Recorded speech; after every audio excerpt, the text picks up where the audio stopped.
So Liz, we're here at the second day of the ICT4D conference. Let us get you kicked off by introducing yourself.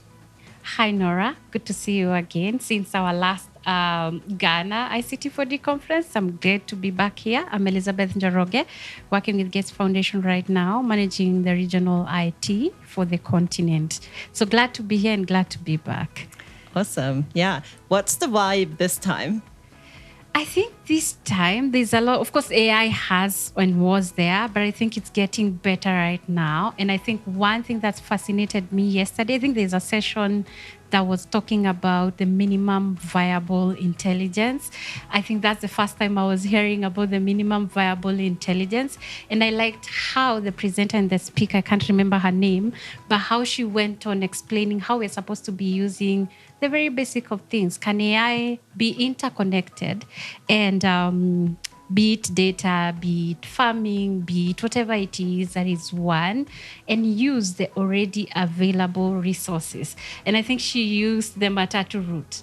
Can we start using the Matatu route? And that means Matatu is what we know as a means of transport in Nairobi. And I think even across Africa, I think Matatus are very common. So can we use what is already common? So I think that for me has been really fascinating.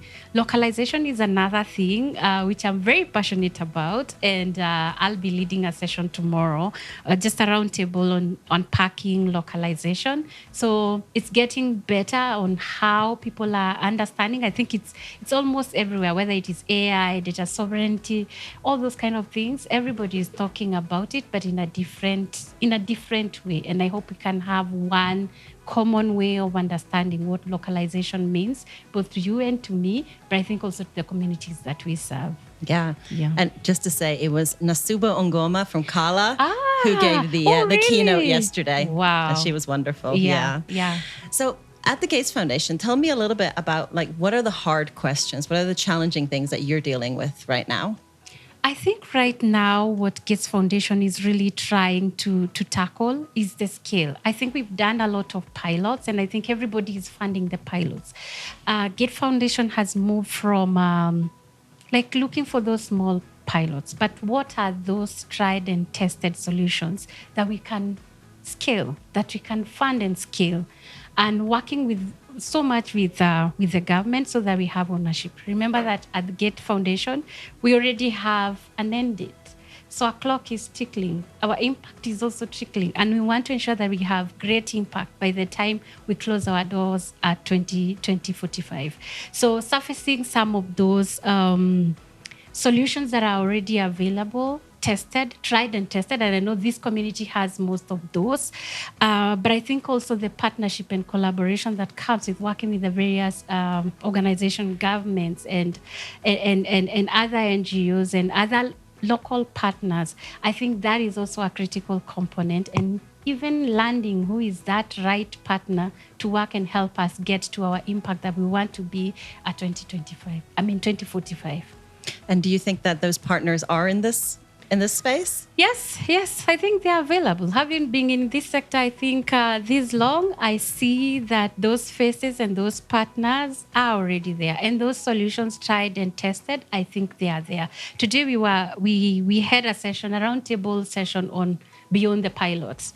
And it was interesting to see right now, to see pilots that have worked and they've been scaled, and people are shifting how we're using, or rather how we done cash transfers before. So it's really interesting to see that, and hoping that the Gates Foundation can also get us to those levels. Is there a key insight that you heard here or learned just around kind of moving to scale?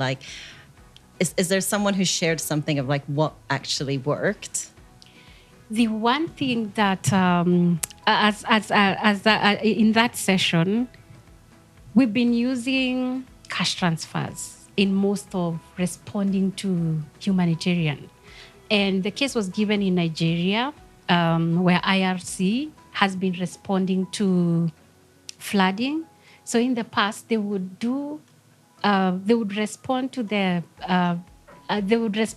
floods after they've happened. That's the moment they would do the cash transfers. So they've been working with the Google.org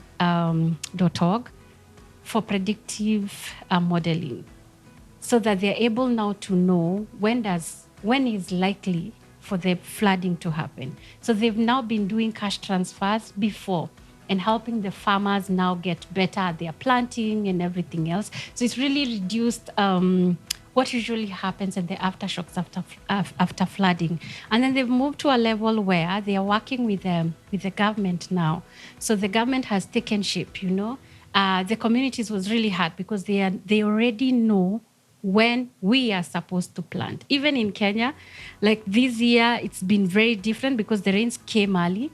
So people are confused. We haven't prepared the lands, but the rains are here. But they didn't get the right communication or other data insights to help them. So that's one of the things that has helped that community or rather that organization. And the behavioral change for the farmers, just for them to know we're using data to inform when we plant, not how we have been used to planting before. So I think that has really helped, and the project has gone to scale, and now it's owned by the government. So it was really good to learn about that, and I think that's where most of us struggle so much in the NGO sector, to get to that scale that you have all that buy-in from your communities that you're serving, the stakeholders, and also the government, because government is key. If you're not able to align with the government, then I don't think you're able to push your solutions to scale. But also, sustainability comes in. If you leave it to the government, hoping that the government and the community now own, they can go to the data and predict that information for themselves. So they really don't need me and you to be there to tell them that it's time to plant, because they've already learned the models and they can use that data for them. So that for me was really powerful. Fantastic. Yeah. Thank you so much, Liz. Yeah. Appreciate you coming. I wish you a wonderful rest of the conference. Thank you so much, Nora. It's been you. a pleasure. And thank you for the good work that you've done for the Thank you. conference. Thank you.